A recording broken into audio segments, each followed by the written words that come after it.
Hi friends, कैसे हैं आप लोग। उम्मीद है मेरी मजेदार कहानियां पढ़कर आप सभी लोगों की दिन भर की थकान दूर हो जाती होगी। आज मैं आप लोगों के लिए एक बहुत ही मनोरंजक कहानी लेकर आई हूँ। चलो फटाफट अब हम कहानी की शुरुआत करते हैं। बहुत समय पहले की बात है। सूरजपुर नाम के गांव में एक गरीब लकड़हारा रहता था। वह आसपास के क्षेत्र से लकड़ियां काटकर अपने परिवार का गुजारा करता था। उसके कोई बेटा नहीं था, इसलिए परिवार की जिम्मेदारी उसके ही कंधों पर थी। उस लकड़हारे की 2 बेटियां थीं। आसपास पानी का कोई स्रोत न होने की वजह से लकड़हारा रोज सवेरे दूर बहती हुई एक नदी से पानी लेकर आता था। वह रोज सवेरे उठता और 2 घड़े लेकर नदी की तरफ चल पड़ता। वहां पहुंचने पर सबसे पहले वह स्नान करता था और फिर उन दोनों घड़ों को पानी से भर लेता। पानी भरने के बाद वह उन घड़ों को एक बांस की लकड़ी के दोनों सिरों पर बांध लेता था और उसे अपने कंधों पर लाद कर वापस घर तक लाता था। रोज सुबह उसकी यही दिनचर्या थी। इतनी दूर से घड़ों में पानी भरकर लाना बहुत कष्टदायक काम था। दोनों घड़ों में से एक घड़ा सही सलामत था, लेकिन दूसरा घड़ा एक जगह से फूटा हुआ था। इसलिए जब भी लकड़हारा नदी से पानी भरकर घर तक पहुंचता, एक घड़ा पानी से लबालब भरा रहता था और दूसरे घड़े से पानी रिसने के कारण वह घड़ा आधा खाली हो जाता था। रास्ते भर में उस फूटे हुए घड़े से पानी बहता रहता था। लकड़हारे को इस बात का ज्ञान था, लेकिन गरीबी की वजह से वह नया घड़ा नहीं ले सकता था। सही सलामत घड़े को खुद पर बड़ा घमंड था कि वह लकड़हारे के घर तक पूरा पानी पहुंचाता है। दूसरी ओर फूटा घड़ा खुद को नीचा समझता था और हमेशा शर्मिंदा रहता कि वह किसी काम का नहीं है। उस फूटे हुए घड़े को ग्लानि महसूस होती कि उसके कारण लकड़हारे की पूरी मेहनत बेकार चली जाती है। एक दिन उस फूटे घड़े से नहीं रहा गया और उसने लकड़हारे से इस बारे में बात करने का निश्चय किया। रोज की तरह लकड़हारे ने उन दोनों घड़ों को उठाया और नदी की तरफ चल दिया। नदी के पास पहुंचकर जब लकड़हारे ने उन घड़ों में पानी भरा तो फूटे हुए घड़े से पानी बहना चालू हो गया।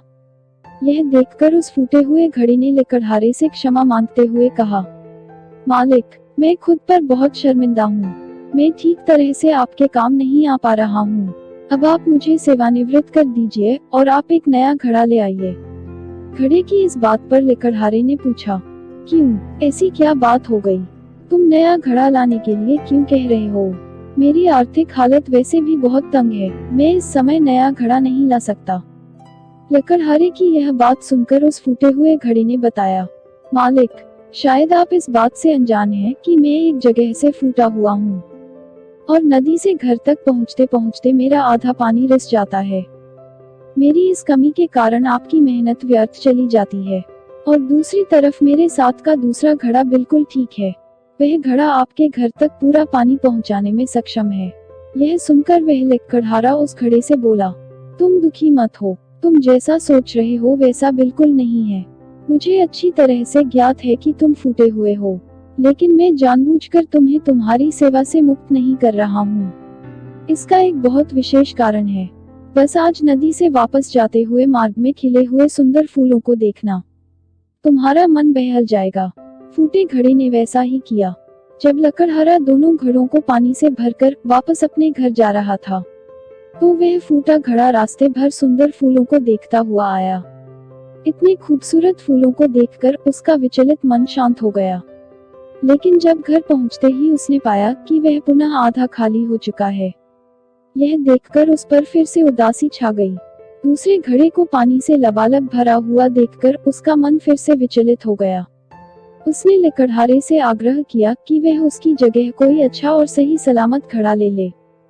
यह सुनकर लकड़हारा मुस्कुराते हुए बोला, क्या तुमने ध्यान दिया कि बांस के जिस सिरे पर तुम बंधे रहते हो उस ओर के मार्ग में सुंदर फूल खिले हुए हैं, जबकि मार्ग के दूसरी ओर की जमीन सूखी है।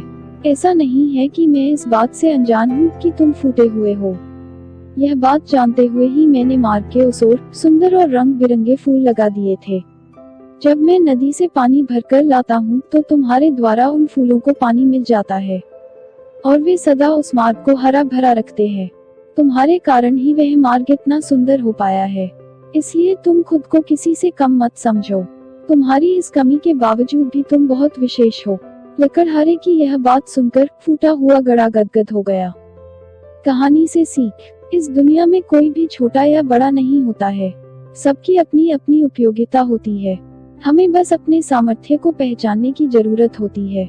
आप लोगों को ये कहानी कैसी लगी, कमेंट करके मुझे अवश्य बताएं, ताकि मैं ज्यादा से ज्यादा मजेदार कहानियां आप लोगों तक ला सकूं। आप लोगों से अनुरोध है कि मेरे चैनल को सब्सक्राइब करें और साथ ही इस वीडियो को लाइक करें। हो सके तो इस वीडियो को आप अपने दोस्तों के साथ व्हाट्सएप, इंस्टाग्राम और फेसबुक पर अवश्य शेयर करें। आपका सहयोग मुझे अच्छी अच्छी कहानियां बनाने के लिए प्रेरित करेगा। नई नई कहानियों के नोटिफिकेशन के लिए बेल आइकॉन को जरूर दबाएं। धन्यवाद।